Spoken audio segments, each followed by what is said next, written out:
Summer of 1985. I had come from Germany to get baptized in Oregon. For financial reasons, had to pretty much use the Greyhound bus to get across the United States.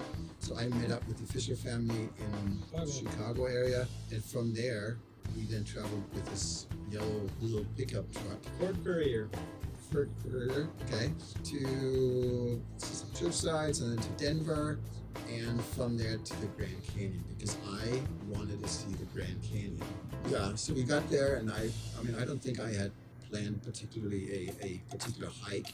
We just I know you didn't. We went into the gift shop or whatever, and we walked up to this map, and you said, "Why don't we do this trail?" Okay, that sounds like exactly what I would do. And I think we asked you how long it was, and I think you said about 3 miles. Yeah, that's what it looked like, I'm sure. So yeah, that sounds very much like it. Yeah, Bro, we do need to make a point though. Before we did the trip down the Grand Canyon, it was like, what, 104 degrees out or something? It was 110 in the bottom of the Grand Canyon, Okay. so it was probably about 100 degrees. And Roman had gotten sunburned on the trip. Oh yeah. So he was Denver completely to- sunburned. I was sleeping in the back of the truck, and I had shoes on, short pants, and I put my shirt over my face. I fell asleep in the back of the truck going across Arizona in 100-degree heat. And So. apparently Roark and I had a good conversation, and so we didn't think about it. Didn't notice that I was turning lobster red back there. One of us got us a can of fruit juice, nectar, I think it was Yeah. nectar. Fruit nectar. Kern's nectar. Currants, okay. A little can, like It's 12 ounces. 12 I think, ounces. yeah. And with that, we embarked on this quick trip down to the Grand Canyon, to the Colorado River. There was water at the bottom. We were prepared. We were going to fill up our can. Yeah. From what I remember, it took us about 3 hours to get down. Well, then we started back. That's at that one we kind of noticed that the whole trail was basically shell. So we It would was take like, sand, not shell. I remember shell. Whatever, it was loose. I just remember it went uphill. all Yeah, the it was time. uphill. So every 2 steps we took forward, we slid one back. And we had made it about, I think at least 20 minutes, and our water was gone. It's probably not a good sign. Maybe we should have turned back at that point or something, but no, No, we moved on. we got really tired. I think we made it up onto the flat section before we finally separated. Yeah, we It was like about the first half a mile to a mile was just climbing, and then it flattened out for a long time. I just remember at some point we were so incredibly tired. We were all crawling on our own. Roark had gone ahead because he was feeling a little stronger than the rest of us. And I was in better shape back then than I am now. I'm hoping the camera's just catching from here on up. I remember being separated from Roman. We would kind of pass each other as we were crawling up there. We would walk for periods of time, and then one of us would fall asleep, and the other one would pass by, and probably waved as it went past. So you just kind of keep walking as far as you felt like you could walk, and then fall asleep, and then we just keep passing each other. We never saw Roark again until after dark. And I remember this big rock, and we were all just like, this is terrible. And Joerg, I remember it, you said, Roark, go on ahead and get some water so we'll have water when we get out. Because Joerg was always very pragmatic. I was the weakest link. And Roark was sacrificial, so it was okay. And so I went, okay, and I left, and we separated. I don't have the best direction sense. All I remember is being tired and climbing and realizing at some point I had not stayed on the trail. And I ended up in this like box canyon. And I didn't want to go back. And I knew the way out was up.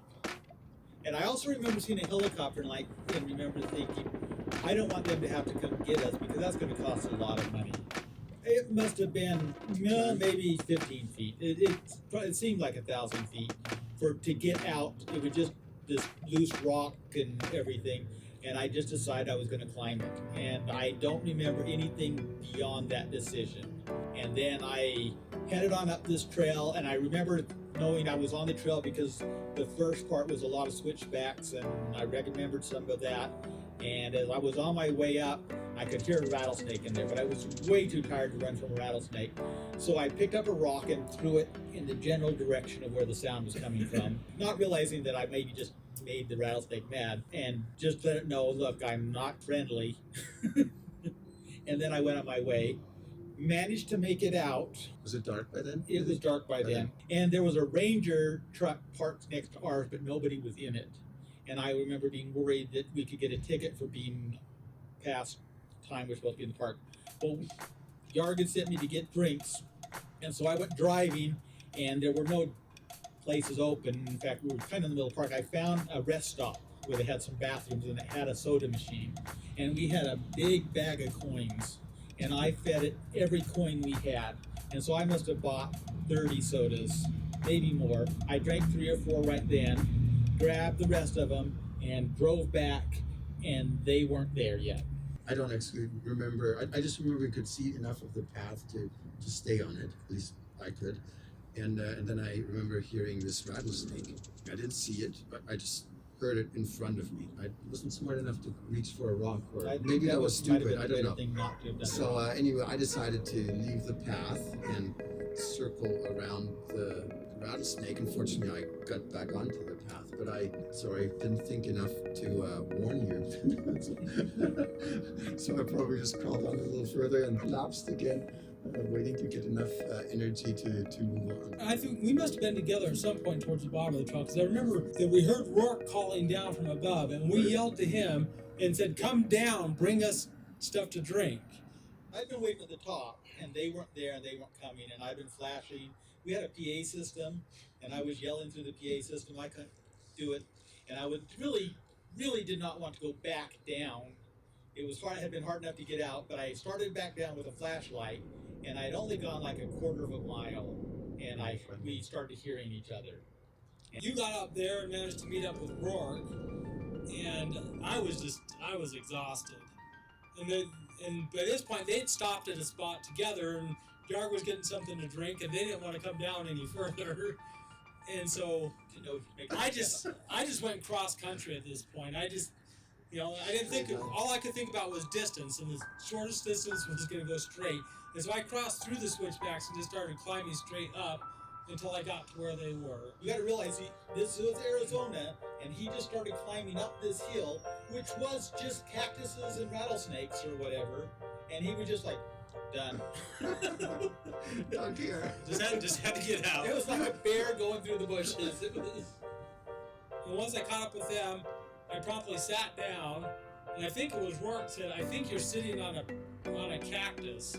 And I looked down and I'm like, "Yep, I'm sitting on a Brooklyn pear cactus." So I got up, I scooted over a little bit, sat down, and See, I don't remember you getting up. and I honestly never felt the cactus. I think you. I'm beyond feeling. Saying, "Yes, I am." Yeah. And then you took a soda. And then I drank like 4 sodas, and then we had to still hike back up the rest of the switchbacks, about halfway up these switchbacks, and I couldn't even move at that point. So Roark got the sodas down in a sleeve for a sleeping bag, and so he tied that around his waist, and I held onto that bag that he had tied onto his waist, and just had him tow me up the rest of the way out of the switchbacks. Yeah, and we never trusted Joerg when he goes, "It's about this long."